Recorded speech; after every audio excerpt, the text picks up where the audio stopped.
Hello students, मैं हूं कंजन शाह। इस वीडियो लेक्चर में हम देखने वाले हैं इलेक्ट्रिक डाइपोल। तो उसके नाम से ही हमको पता चल रहा है कि डाइपोल क्या होगा। डाइपोल जहां दो पोल होंगे वो कैसे दो पोल, तो जिस चार्ज का दोनों पोल के ऊपर चार्ज रखना है, दोनों चार्ज की साइन अपोजिट होनी चाहिए, मतलब एक पॉजिटिव और एक नेगेटिव, पर दोनों का मैग्नीट्यूड सेम होना चाहिए। मतलब क्या कि मैंने एक पॉइंट पे प्लस क्यू चार्ज रखा तो दूसरे के ऊपर माइनस क्यू चार्ज रखा, दोनों का मैग्नीट्यूड सेम है क्यू, पर एक की साइन पॉजिटिव एक की नेगेटिव। मैं चाहता तो यहां प्लस 2q रख सकता था तो यहां माइनस 2q आता, यहां प्लस 5q रखता तो यहां माइनस 5q आता। समझ में आ रही है बात? दोनों का मैग्नीट्यूड सेम होना चाहिए पर डायरेक्शन साइन अपोजिट होनी चाहिए।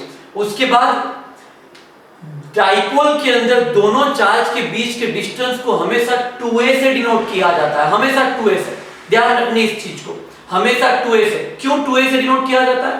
ताकि सेंटर से यहां तक का डिस्टेंस a हो सके और सेंटर से यहां तक का डिस्टेंस भी a हो सके, इसलिए पूरा डिस्टेंस जो हुआ वो क्या हो गया, 2a हो गया। क्लियर?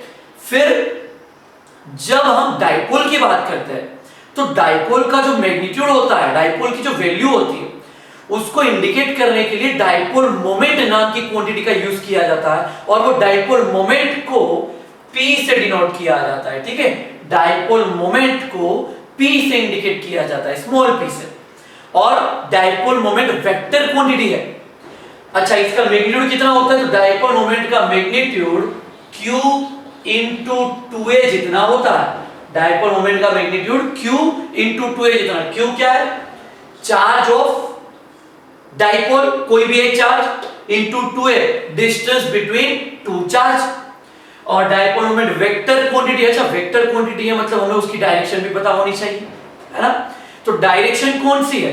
तो डाइपोल मोमेंट की direction negative charge to positive charge होती है। यहां मैंने ग्रीन कलर से एरो करके बताया हुआ है, नेगेटिव टू पॉजिटिव। ध्यान रखना, इलेक्ट्रिक फील्ड और डाइपोल मोमेंट में बहुत सारे बच्चे कंफ्यूज हो जाते हैं। इलेक्ट्रिक फील्ड की डायरेक्शन पॉजिटिव टू नेगेटिव और डाइपोल मोमेंट की direction negative to positive. Dipole moment सिर्फ और सिर्फ कब इंट्रोड्यूस होता है? जब हमारे पास ऐसी कोई चीज हो, मतलब दोनों सेम मैग्नीट्यूड और अपोजिट साइन वाली कोई चीज हमारे पास अगर आ जाती है, सिर्फ और सिर्फ उसी टाइम पे डाइपोल मोमेंट इंट्रोड्यूस होता है। डाइपोल मोमेंट की डायरेक्शन कहां से कहां की? नेगेटिव चार्ज से पॉजिटिव चार्ज की तरफ होती है। क्लियर? तो Q into 2a, Q charge of any one point और 2a distance between two charges. Clear हो गई यहां तक की बात? अच्छा, इसका यूनिट क्या बनेगा? Q मतलब क्या है? चार्ज। चार्ज का यूनिट क्या होता है? कूलम। और 2a क्या है? डिस्टेंस। डिस्टेंस का यूनिट होता है मीटर। तो क्या यूनिट बन गया इसका? डाइपोल मोमेंट का यूनिट क्या बन गया? Coulomb into metre. सेंटीमीटर नहीं है, सेंटीमीटर में C भी स्मॉल होता है, M भी स्मॉल होता है। यहां पे C कैपिटल आएगा, बराबर? तो कूलम इनटू मीटर, ये हो गया डाइपोल मोमेंट। तो डाइपोल मोमेंट सिर्फ इतनी सी चीज समझते, बहुत डीप में जाने की भी जरूरत नहीं है। Dipole moment P is equal to Q into 2a, इससे हम इंडिकेट करते हैं। डाइपोल मोमेंट का फॉर्मूला हो गया। क्लियर? अब एक क्वेश्चन ऐसा बनता है यहां पे कि डाइपोल का इलेक्ट्रिक फील्ड फाइंड करना होता है दो जगह पे, है ना? मोस्ट टाइम भी क्वेश्चन रहेगा। डाइपोल का इलेक्ट्रिक फील्ड दो जगह पे फाइंड करना होता है। कौन कौन सी दो जगह पे? तो एक तो है एक्सिस ऑफ डाइपोल और दूसरा होता है इक्वेटर ऑफ डाइपोल। ठीक है, एक्सिस पे फाइंड करना होता है कोई पॉइंट पे और इक्वेटर पे फाइंड करना होता है कोई पॉइंट पे। कोई पॉइंट पे हम देखते हैं कौन से पॉइंट पे। इस वीडियो लेक्चर में हम एक्सिस पे देखते हैं, नेक्स्ट वीडियो लेक्चर में हम इक्वेटर पे देख लेंगे। इंपॉर्टेंट क्वेश्चन है, अच्छे से समझना, बहुत बढ़िया क्वेश्चन है। तो हम फाइंड कर रहे हैं, find electric field of a dipole on axis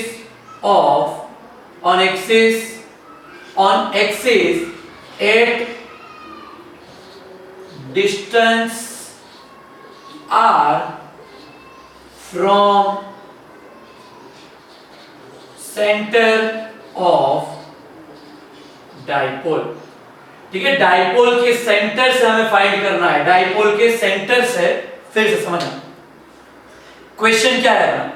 find electric field. Find क्या करना है? Electric field of a dipole. किसका? डाइपोल का। पर्टिकुलर क्वेश्चन आ गया डाइपोल का electric field on axis, axis कौन सा हो गया भाई, यहाँ डाइपोल मोमेंट जिस डायरेक्शन में होती है वो डायरेक्शन उसकी एक्सिस हो गई, मतलब ये पूरी डायरेक्शन उसकी एक्सिस हो गई, ये पूरा। उस तरफ जाओगे तो अपोजिट टू एक्सिस हो गया, इस तरफ डाइपोल मोमेंट की डायरेक्शन में चले गए, कोई प्रॉब्लम नहीं है। इक्वेटर क्या होता है, ये डाइपोल मोमेंट जहां होती है उसकी परपेंडिकुलर डायरेक्शन वो इक्वेटर होता है। अभी इस न्यूमेरिकल, इस थियरी के अंदर हम एक्सिस की बात कर रहे हैं। एक्सिस एक distance r from centre of dipole, ये डाइपोल का सेंटर, और यहां से r डिस्टेंस पे हमें इलेक्ट्रिक फील्ड फाइंड करना है। तो मैं फिर से एक बार फिगर ड्रॉ कर लेता हूं, ठीक है, फिर से एक बार फिगर ड्रॉ कर लेता हूं। देखो चलो फिर से एक बार हम फिगर ड्रॉ कर लेते हैं।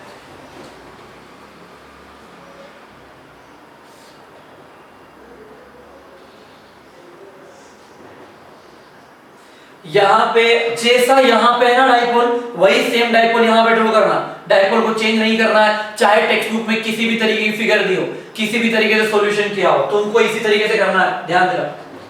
प्लस क्यू ये हो गया माइनस क्यू, दोनों के बीच का डिस्टेंस हमको पता है 2a इतना है, तो हम एक काम करते हैं डिस्टेंस को यहीं पे इंडिकेट कर देते हैं। दोनों के बीच का डिस्टेंस 2a जितना होता है, तो हम क्या करते हैं, ये सेंटर से अगर डिस्टेंस देखा जाए तो यहां से यहां तक का a हुआ और यहां से यहां तक का भी a हुआ, करेक्ट। यहां से यहां तक का ये डिस्टेंस और यहां से, क्योंकि टोटल डिस्टेंस कितना होता है 2a जितना, तो ये a हो गया, बाकी का a हो गया।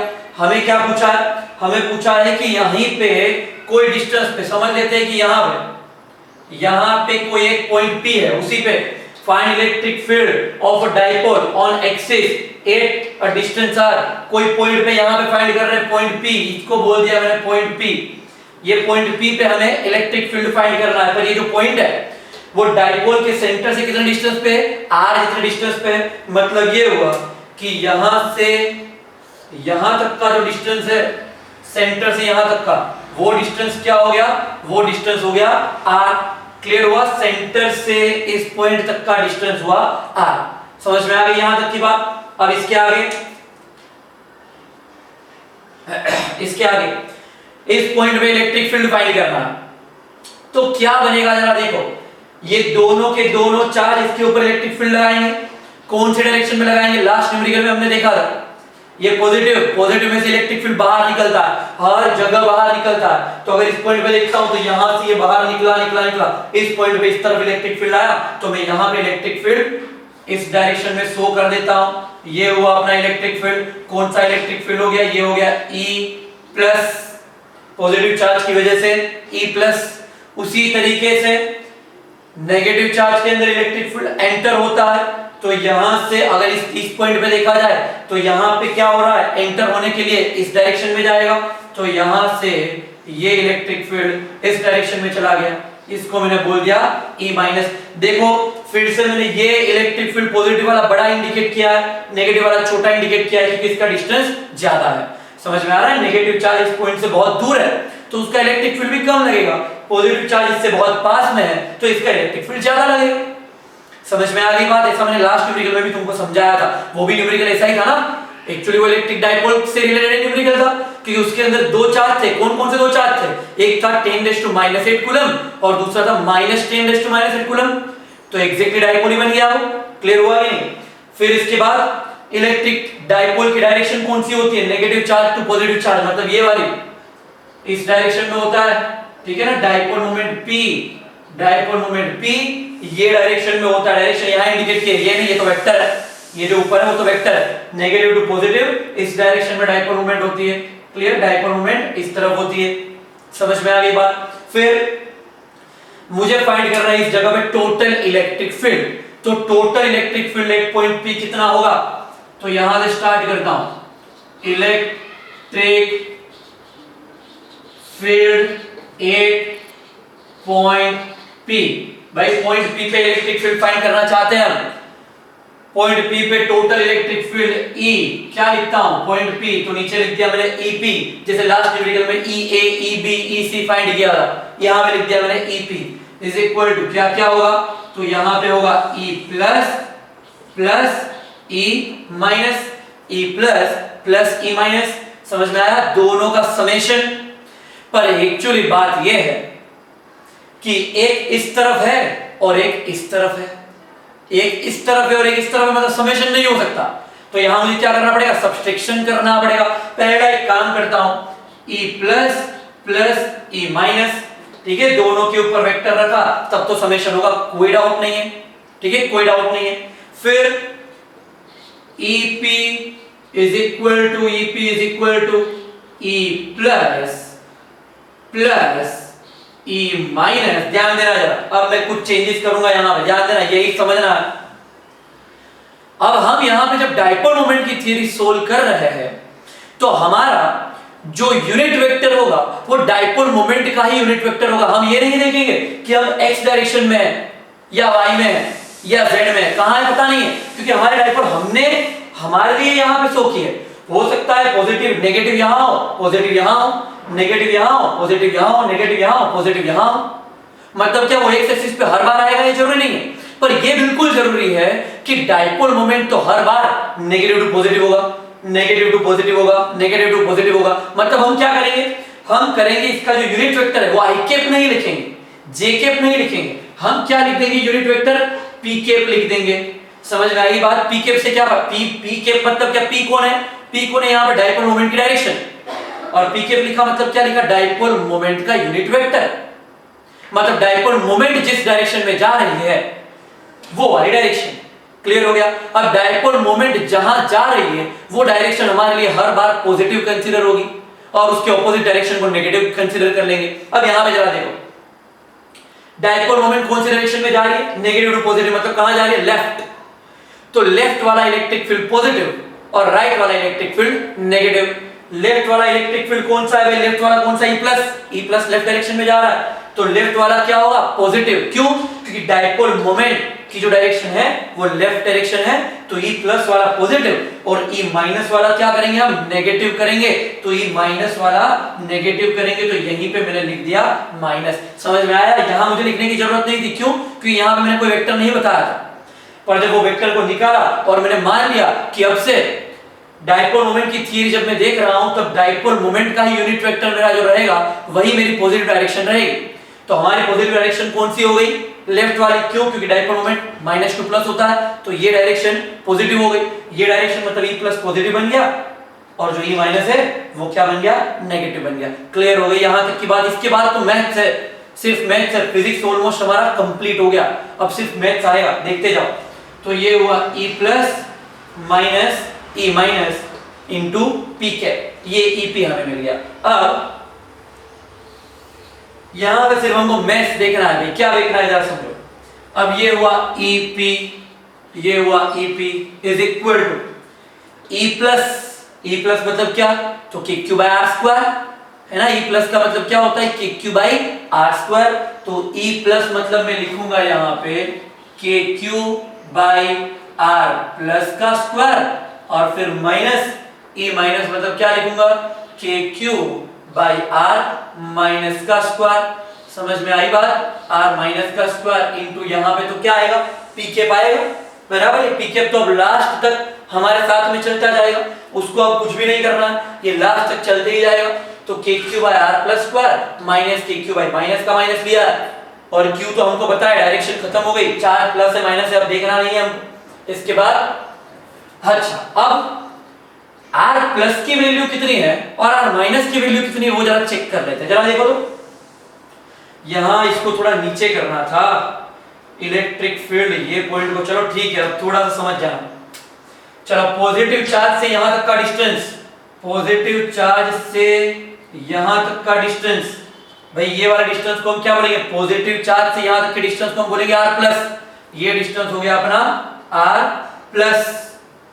कितना होगा ये डिस्टेंस, देखो तो भाई, सेंटर से पॉइंट P तक का डिस्टेंस कितना है यार, यार में से मुझे कितना निकालना पड़ेगा, a जितना, मतलब R plus is equal to क्या हो गया, R माइनस a जितना।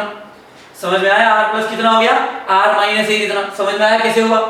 सेंटर से ये डिस्टेंस को मैंने R बोला है, क्यों R बोला है, क्योंकि मुझे क्वेश्चन में बोला है, मुझे क्वेश्चन के अंदर बोल दिया कि सेंटर से इस पॉइंट का डिस्टेंस क्या लेना है, R। तो ये पॉजिटिव यहां था, तो पॉजिटिव से इस पॉइंट का डिस्टेंस कितना होगा, टोटल R था, उसमें से इतना निकाल दिया तो इतना बचा, तो कितना R में से ये निकाल दिया, तो R plus is equal to हो गया क्या, R माइनस है। उसी तरीके से नेगेटिव से यहां तक के डिस्टेंस को मैं बोलूंगा r माइनस।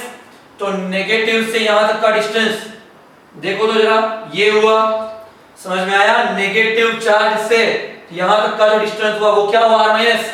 ये डिस्टेंस हो गया r माइनस, और ये r माइनस कितना होगा? कितना होगा? तो भाई यहां से सेंटर तक का डिस्टेंस r, और साथ में दूसरा कितना? a जितना, क्योंकि यहां से यहां तक का डिस्टेंस मुझे देखना। तो ये हुआ r प्लस a, तो r minus is equal to हो गया क्या? r plus a। क्लियर हुआ? r plus r minus a हुआ, और r minus r plus a हुआ। क्यों? क्योंकि फिगर से हमको ये चीज पता चल जाती है। उसके बाद देखते हैं यहां पे क्या सिचुएशन बनती। तो EP is equal to bracket KQ divide by R plus square, by R plus मतलब क्या? R माइनस A, मतलब ये हुआ R minus A whole square minus KQ divide by R plus A whole square into PK। आई बात समझ में? R minus की वैल्यू है R प्लस A, इसलिए R माइनस की जगह पे रखा R प्लस A। फिर EP is equal to bracket, एक काम करते हैं KQ को बाहर निकाल देते हैं, ठीक है? KQ को कॉमन निकाल देते हैं एक बार। तो यह आ गया KQ कॉमन, ब्रैकेट में क्या बचा? तो ब्रैकेट में बचा 1 divide by R minus A whole square.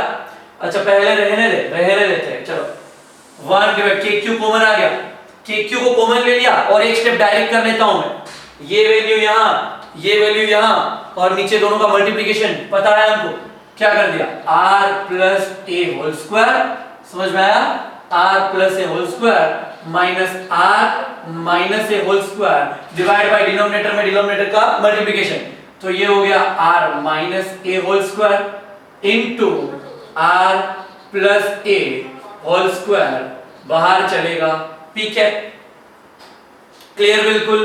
क्या किया? KQ को कॉमन भी निकाल दिया, ये वैल्यू को यहां रख दिया, ये वैल्यू को यहां रख दिया, और दोनों का मल्टीप्लिकेशन नीचे।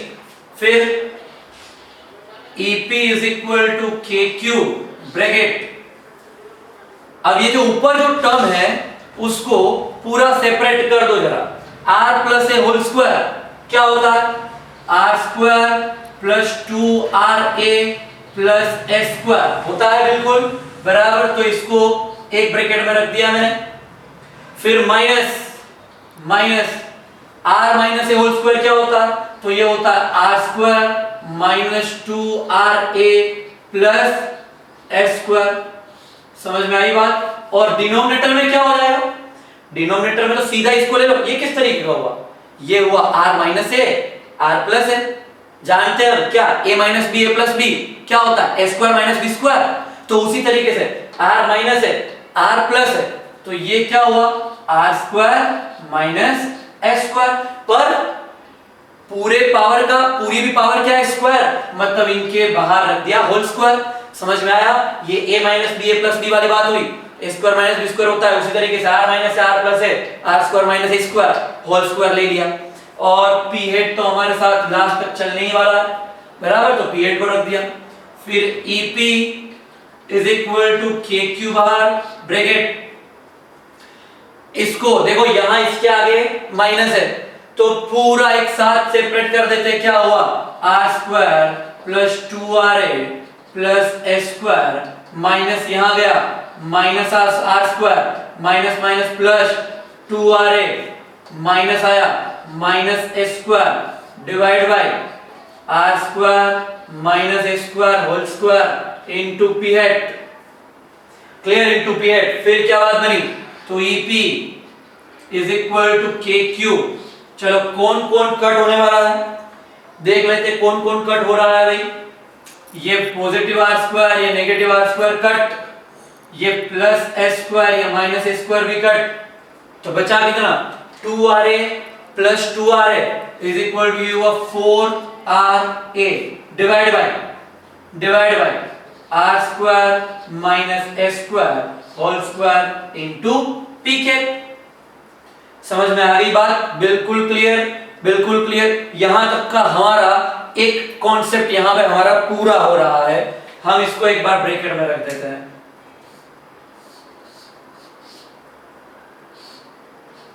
ठीक है, ये कॉन्सेप्ट हमारा यहाँ पे पूरा हुआ। अब हम क्या करेंगे, देखो एक बात समझना, जब हम डाइपोल की थियरी देखते हैं ना, तो उस थियरी के अंदर डाइपोल मोमेंट का होना जरूरी है।